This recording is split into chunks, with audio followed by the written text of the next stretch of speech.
आप सभी को मेरा नमस्कार। तो MLT विजय पर आप सभी का बहुत बहुत स्वागत है। आज मैं बात करने वाला हूँ कि जो NHM राजस्थान में एग्ज़ाम हुआ था उसका रिज़ल्ट कब आ सकता है।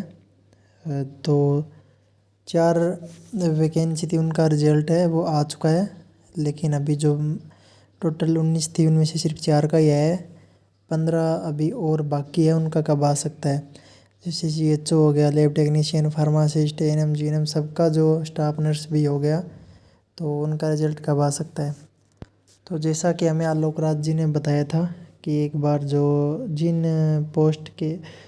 वैकेंसी में जो पोस्ट इंक्रीज हो रही है उनका रिज़ल्ट पोस्ट इंक्रीज होने से पहले नहीं निकाल सकते, क्योंकि बाद में फिर वो प्रोसेस रुक जाती है। बाद में अगर पोस्ट इंक्रीज होगी तो इस भर्ती में ऐड ना होकर फिर उसकी अलग से भर्ती निकालनी पड़ेगी।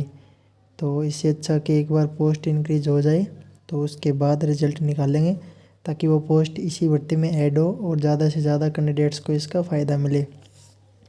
ये बात हुई थी। और उन्होंने ये भी बोला था कि अगर दिवाली से पहले उनके पास रिपोर्ट चली जाती है तो वो दिवाली तक रिज़ल्ट निकाल देंगे, लेकिन अभी तक उनके पास रिपोर्ट नहीं गई है। हालांकि NHM ऑफिस से रिपोर्ट फाइल तैयार होकर निकल चुकी है, आगे अप्रूवल होनी बाकी है। आगे फिर अप्रूवल होने के बाद फिर वो विज्ञप्ति निकालेंगे, तो फिर उसके बाद रिज़ल्ट आएगा। तो अब एक बात उन्होंने और बोला है आलोक राज जी ने कि अभी NHM की फाइलें चली है, लेकिन इसके साथ साथ राजमेश में भी पोस्ट थी।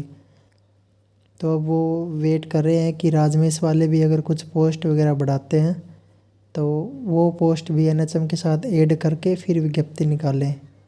तो इसी चक्कर में रिज़ल्ट थोड़ा लेट हो रहा है। अगर सिर्फ NHM में पोस्ट बढ़ती सिर्फ NHM में तो रिज़ल्ट आ जाता, लेकिन अभी राजमेश वाले भी बढ़ा सकते हैं पोस्ट।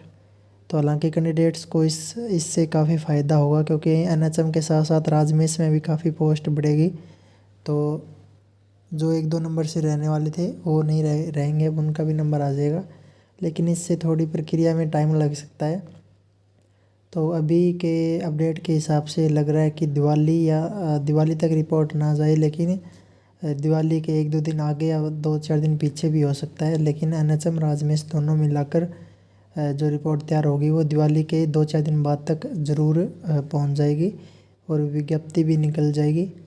तो उसके बाद रिज़ल्ट जो है वो 31 अक्टूबर से पहले पूरे चांस है कि आ जाएगा। अगर ये दोनों विज्ञप्ति दिवाली तक निकलती है तो रिज़ल्ट जो है वो दिवाली तक आ भी सकता है, दिवाली से 1-2 दिन बाद तक भी आ सकता है।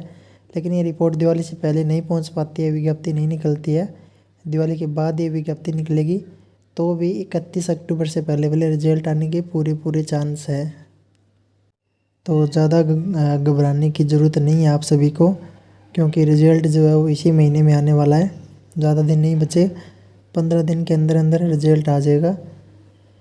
और अगर आप इस चैनल पर नए हो तो चैनल को सब्सक्राइब, लाइक, शेयर करना ज़रूर याद रखना, क्योंकि कोई भी जब वैकेंसी आएगी या फिर कोई भी अपडेट आती है रिज़ल्ट से रिलेटेड, तो सबसे पहले मैं अपडेट लेके आता हूँ।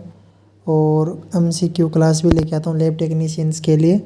जो लैब में ब्लड बैंक में टेस्ट होते हैं वो भी कुछ एक वीडियो में मैं बनाता रहता हूँ बीच बीच में। तो हर एक अपडेट के साथ अगर आप रहना चाहते हैं तो चैनल को सब्सक्राइब करना ज़रूर याद रखना, क्योंकि बहुत बार वैकेंसी आके निकल जाती है और हमें पता भी नहीं लग पाता। फिर हम सोचते हैं अरे यार हमें तो पता ही नहीं लगा, काश हम भी ये फॉर्म भर देते। और आप मेरी बात मानिए कि नर्सिंग लाइन में बहुत सारी वैकेंसी आती रहती है हर स्टेट से, डिस्ट्रिक्ट से, तो ज़रूर सब्सक्राइब कर ही लेना।